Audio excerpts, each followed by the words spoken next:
नमस्कार दोस्तों, the fact time में आपका स्वागत है। लगातार पब्लिक सर्वे कर रहे हैं हम आपको लगातार सीधी बातचीत दिखा रहे हैं पब्लिक की कि पब्लिक का सेंट डॉक्टर गुरमीत राम प्रेम सिंह जी इंसा के लिए क्या कहना है। हमारे साथ शबनम जी हैं, इनसे जानते हैं कि इनका क्या कहना है। शबनम जी, द फैक्ट टाइम में आपका स्वागत है। कितने समय से शबनम जी आप डेरा सच्चा सौदा में जा रहे हो? लगभग 15 साल से। कितनी आस्था, कितना विश्वास करते हो गुरु जी? हमें तो गुरु जी पर पूरा ही विश्वास है। उन्होंने लोगों के लिए जो भी कार्य किए हैं वो सभी अच्छाई की ओर ही जाती हैं। उन्होंने लोगों को अच्छाई का ही रास्ता दिखाया है, जैसे लड़कियों की भ्रूण हत्या को रोकना, ठीक है, लड़कियों को अपनी जो लड़कियां फेंक देती हैं उनको अपनी शाही बेटियां बनाकर रखना, समाज में जो नशा है उसको उसकी प्रवृत्ति को बिल्कुल ही बंद करने का सोचा है गुरु जी ने। और बहुत ही ज़्यादा इफेक्ट भी है, लोगों को मोटिवेशन भी ज़्यादा से ज़्यादा उनसे मिल रही है। समाज में जो नशा है वो बहुत ही ज़्यादा कम हो रहा था, लेकिन अभी हम यही चाहते हैं कि गुरु जी हमारे जल्दी से जल्दी बाहर आएँ, ताकि जो हमारा नया नौजवान युवा वर्ग है वो उनके साथ और ज़्यादा से ज़्यादा जुड़ सके। आप कितने बार आश्रम में गए होगे? बहुत ही ज़्यादा बार, शायद गिनती में नहीं है। बीइंग गर्ल कैसा महसूस करते हो वहाँ पर? बहुत ही ज़्यादा, मैं कहती हूँ जहाँ वहाँ पर जो प्रोटेक्शन है वो शायद कहीं भी नहीं है। हम जाते थे, लोग जैसे लड़कियों के अलग ग्रुप बन जाने, बहनों के अलग, भाइयों के अलग, और अलग ही सब कुछ, अलग ही लंगर, अलग ही पानी और रहने की व्यवस्था भी सब कुछ अलग अलग। शायद रात को यदि हम उठकर कहीं भी घूमने भी चले जाएं तो भी उसमें कोई डर नहीं था लड़कियों के लिए।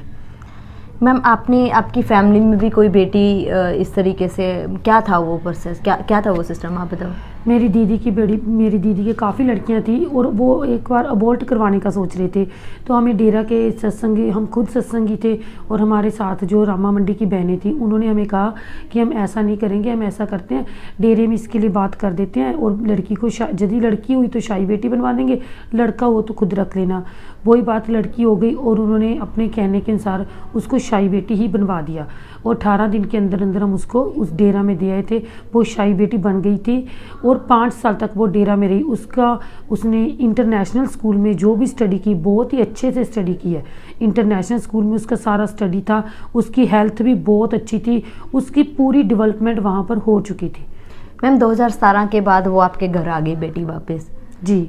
तो उस टाइम उसके हालात कैसे थे, मतलब वो कैसी थी, हेल्थ वाइज कैसी थी, सब चीज़? जब 2017 में जो सारा सिस्टम चेंज हुआ उस समय हमें नहीं पता था, हमने तो सोचा भी नहीं था कि वो हमारे पास घर वापस आ जाएगी। लेकिन एक दिन ऐसा हुआ कि कोई रामा मंडी में पड़ताल करने के लिए आ गया कि आपके एरिया में जैसे जो कि किसी घर में लड़की को दिया हुआ है, वो बाल विकास चाइल्ड डेवलपमेंट में से आए थे। हमने बोला हमारे घर की पड़ताल की गई, हमने कहा हमने बेटी दी है।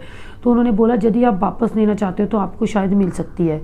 तो क्योंकि गुरुजी तो अब चले गए हैं, गुरुजी के बिना वहाँ पर बच्चों की शायद उस प्रोटेक्शन पता नहीं कैसी होगी।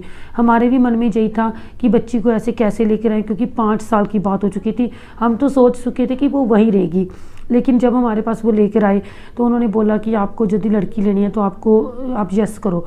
हमने बोला चलो हम ले लेंगे। फिर वो लड़की चली गई पानीपत शायद किसी आश्रम में चली गई थी। वहाँ से हमने कन्फर्म करवाया तो हमारे सरसा के डीसी सर ने कहा कि हम आपको यहीं पर लड़की ला कर देंगे, आप पहचान करके अपनी लड़की ले जाना। फिर डीसी जी ने हमें बुलाया और उन्होंने हमें लड़की दी, लेकिन हमने जब देखा तो वो लगती नहीं थी 5 साल की है, क्योंकि उसकी जो बड़ी बहन है वो 8 साल की थी, वो उससे ज़्यादा छोटी लग रही थी। उसकी हेल्थ बहुत अच्छी थी, उसका जो फेस वगैरह, ग्लो वगैरह पूरा ऐसा लगता कि सत्संग परिवार की लड़की हो, सत्संगी ग्लो था उसके चेहरे पे। मैम, उनकी सेफ्टी कैसी लगती थी? आपने जब आपसे मिले तो कैसी सेफ्टी को लेकर कैसा लग रहा था आपको? उसकी सेफ्टी मैं कहती हूँ 5 साल तक जब हमने दी तो हम वहाँ पर जाते थे, 5 साल तक आश्रम में चले गए, लेकिन कभी भी हमें उसको मिली नहीं।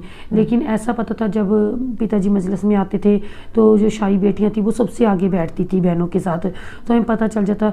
बहुत ही ज़्यादा साधु बहनें उनके साथ आती, उनके साथ जाना, उनको नहलाना, उनको डायपर चेंज करना। जब छोटी थी तो उनको मैंने खुद देखा, जब उनको उठाकर लेकर गई गोदी से, इतने अच्छे से उसे संभाला, उसका सारे बैग वगैरह चेक किए और उसकी जो भी डायपर, बॉटल, सब कुछ उन्होंने बहुत ही अच्छे से खुद लेकर उसका जो है उसका परवरिश की है। मैम फिर जो मीडिया में दिखाया जा रहा था, खासकर वहाँ पर छोटी छोटी बेटियाँ रहने वाली हैं उनके लिए, या वहाँ जाने वाली लड़कियों के लिए जो इतना बातें फैलाई गई, उन सब बातों के बारे में क्या कहना है आपका? मैं कहती हूँ जो भी बातें फैलाएगी वो सब झूठ थी, लेकिन सच्चाई क्या है वो उसके अंदर जाकर ही पता चलता है। हम भी जब लेकर आए थे हमें भी ऐसा था पता नहीं क्या होगा, लेकिन उन्होंने इतने अच्छे से वो लड़की हमें खुद वापस की, हमने खुद ही लेकर आए। उन्होंने अभी भी बोल रहे हैं कि आप यदि जहाँ पे छोड़ना चाहते हो तो अपनी लड़की को भेज सकते हो, लेकिन अभी बच्ची को आएगा 4-5 साल हो चुके हैं, 3 साल तो हो ही गए हैं, और उसका अपने पेरेंट्स के साथ भी प्रेम हो गया, अपनी बहनों के साथ भी प्रेम हो गया, इसलिए अभी हम उसको नहीं भेजेंगे। लेकिन मैं कहती हूँ कि उसमें जहाँ वहाँ पर लड़कियों को, लड़कों को, किसी को कोई भी तरह के कोई डर नहीं है वहाँ पर खुद प्रोटेक्शन, बहुत ज़्यादा प्रोटेक्शन है, सेफ्टी है, सिक्योरिटी है। ऐसे खबरें दिखाने वाले मीडिया चैनलों को क्या कहना चाहोगे? ऐसे मीडिया को तो हम गोदी मीडिया का नाम ही देते हैं, अभी भी हम मीडिया को तो गोदी मीडिया ही कह रहे हैं, क्योंकि उन्होंने जो सच्चाई है वो कभी भी नहीं दिखाई है। सच्चाई को मीडिया यदि हमारे सामने लेकर आते तो शायद हम मीडिया की तरफदारी कर सकते थे। मैम गुरुजी के ऊपर जो और आरोप लगाए जा रहे हैं उन सब के बारे में आपका क्या कहना है? गुरुजी के ऊपर जो आरोप लगाए जा रहे हैं वो सभी झूठे हैं, क्योंकि हम खुद सिरसा में जाते रहते हैं, रात को भी जाते थे, दिन को भी जाते थे, हमने कभी भी कुछ भी ऐसा नहीं देखा जो ये बताया जा रहा है। शायद वो किसी और की बात ना कर रहे हो, मीडिया ये बात तसल्ली से देख ले पहले। क्या आज आपको लगता है समाज को गुरुजी की ज़रूरत है? मैं कहती हूँ आज जो इतनी ज़्यादा बुराइयों का विकास हो चुका है, अच्छाई पता ही नहीं कहाँ चली गई है। लड़कों के नशे के लिए इतनी ज़्यादा नशे में जो लोग पड़े हैं, छोटी 16 ईयर्स 18 ईयर्स के लड़के नशा कर रहे हैं, उसके लिए तो गुरुजी की बहुत ज़रूरत है। लड़कियों की हत्या हो रही है, लोग अबॉर्ट करवा रहे हैं, लड़कियों के साथ रेप हो रहा है, गुरुजी ने तो जो रेप वाली लड़कियाँ थी उनको भी समाज में एक योद्धा का नाम देकर उनकी भी शादियां करवा दी। तो मैं कहती हूँ उसके लिए तो गुरुजी की बहुत ज़्यादा ज़रूरत है, क्योंकि दाज दहेज का फिर बढ़ावा बढ़ रहा है। दहेज के बिना शादी सिर्फ गुरुजी करवा सकते हैं, और लड़कियों को शाही बेटियाँ और शाही ताज वो गुरुजी ही बना सकते हैं। समाज में जो गंदगी है वो गुरुजी मिटा सकते हैं, इसलिए गुरुजी की अभी और आज ज़रूरत है इस दुनिया में। आप दुनिया के लोगों को क्या बताओगे, क्योंकि उनके दिमाग में एक अलग फोबिया है मीडिया को लेकर, मीडिया ने जो भी दिखाया कि अलग इमेज एक गुरुजी के लिए, डेरा के लिए उनके दिमाग में फिट है। आप अपनी वीडियो के द्वारा क्या मैसेज देना चाहोगे? मैं तो लोगों को यही मैसेज करना चाहूँगी कि यदि गुरुजी को बाहर लाना है तो हम सभी को एक साथ होना होगा, और मीडिया को भी यही बात बताना चाहूँगी कि सच्चाई के रास्ते पर चलें। यदि गुरुजी बाहर आएंगे तो शायद ये दुनिया, समाज जो है ये तरक्की की ओर जाएगा, और सारे जो युवा वर्ग है आज इतने नशे के इंजेक्शन लगा रहा है, युवा वर्ग भी हमारा ठीक हो जाएगा, और लड़कियों के घर भी शायद सुधर जाएंगे, सभी की ज़िंदगी सुधर जाएगी यदि गुरुजी बाहर आ गए हैं।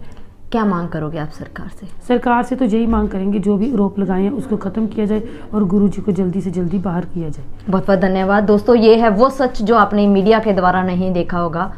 फिर आखिर क्यों एक संत को, वहाँ रहने वाली छोटी छोटी बेटियों को, वहाँ जाने वाली करोड़ों लड़कियों को बदनाम किया गया?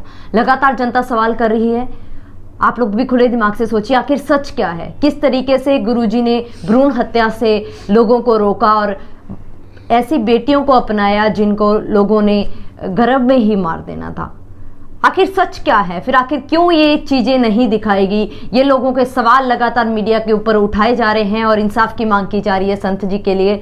आप लोग भी अपनी राय कमेंट बॉक्स में डालते रहिए, देखते रहिए द फैक्ट टाइम। बहुत बहुत धन्यवाद।